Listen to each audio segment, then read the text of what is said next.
నేను మీ కుమారినండి. ఈరోజైతే మన ఛానల్‌లో జీలకర్రీ, గసగసాలు అలాగే ఎల్లుల్లి ఈరోజైతే మనం బాలింత్రాల కూర అయితే వండుకుంటున్నాం. ఈ కూర ఎలా చేస్తానో మన వీడియోలో అయితే చూసేయండి లాస్ట్ వరకుని.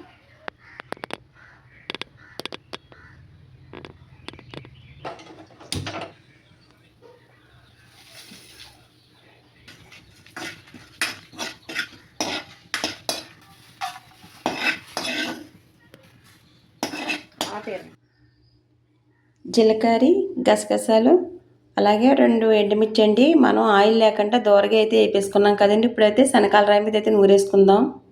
మెత్తగా నూరుకోవాలండి. ఒక ఉల్లిపాయ తీసుకున్నానండి. ఒక 4 ముక్కలు కోసానండి. చాలా బాగుంటుందండి ఉల్లిపాయ వేస్తేనే.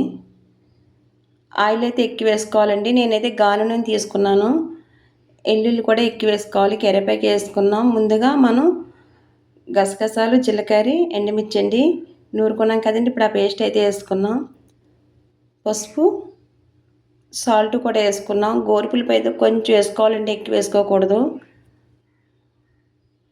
బాలింత్రాల కూర అయితే మేమైతే ఎలా వండుతామండి. మీరు ఎలా వండుతారో నాకైతే కామెంట్ చేయండి.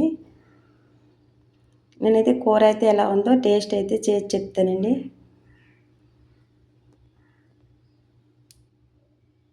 కూర అయితే చాలా బాగుందండి. లైక్ చేయండి, సపోర్ట్ చేయండి.